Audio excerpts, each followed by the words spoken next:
At ngayon mga boss, subukan po natin to itong bagong nabili natin online. Ito po ay smart battery charger mga boss. Ito po ay charger po ito ng battery ng motor mga boss, okay? So ito po ang nakalagay mga boss. Ito po ang 12 volt intelligent charger. So napaka okay po ito mga boss dahil ito po tingnan nyo itong cover niya mga boss. At napaka-safe po itong ganitong charger mga boss. At tingnan nyo mga boss, may voltage detection, temperature detection. So itong pangatlo mga boss, napaka-importante po ito, itong over voltage protection, okay? So next mga boss, ito pong multiple protection. Napakasi po itong charger mga boss. At itong pang lima mga boss, ito po ang pulse repair. So itong charger mga boss ay nagre-repair po ito ng battery, okay? So pang last mga boss, ito po ang auto stop. Itong auto stop mga boss, napaka safe na safe po yung battery mga boss dahil kapag na full charge na po inyong battery, automatic po siya mag-stop para safe po yung battery na hindi po ma-overcharge, okay? At nga ni-unboxing mo natin to.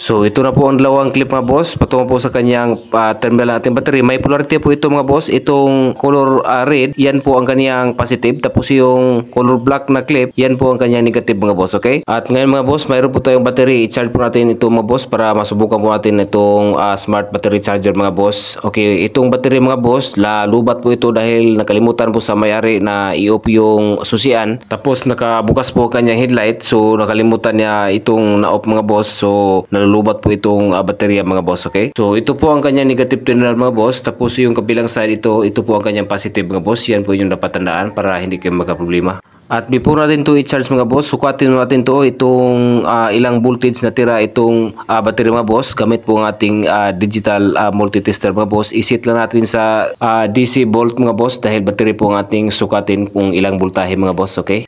The same pa rin ang polarity sa ating test probe mga boss. Itong black wire doon po natin ilagay sa negative. Tapos itong red wire doon po sa positive mga boss, okay? O tingnan nyo mga boss.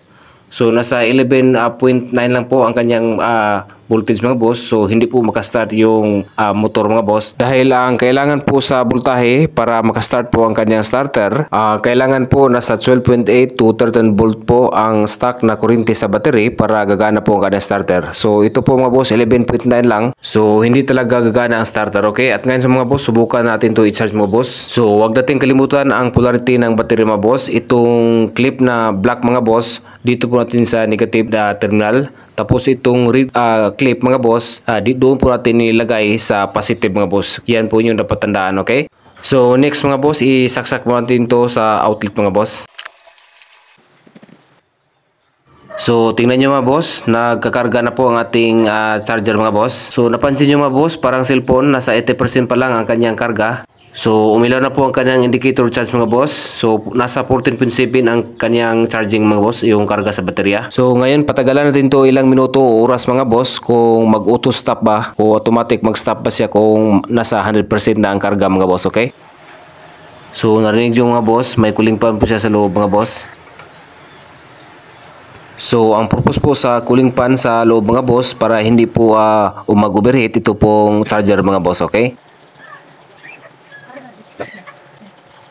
Okay, mag-fast forward po tayo mga boss para malaman natin kung mag-auto stop pa siya kapag nasa 100% na po ang kanyang karga mga boss. So, confirm mga boss, nag-auto stop po siya. Tingnan nyo mga boss, nasa 100% na po ang kanyang karga. So, napaka-okay po itong intelligent charger mga boss. Itong ganitong klase ng charger mga boss. Dahil automatic po siya nag-auto stop kapag umabot po sa kanyang 100% mga boss. Okay?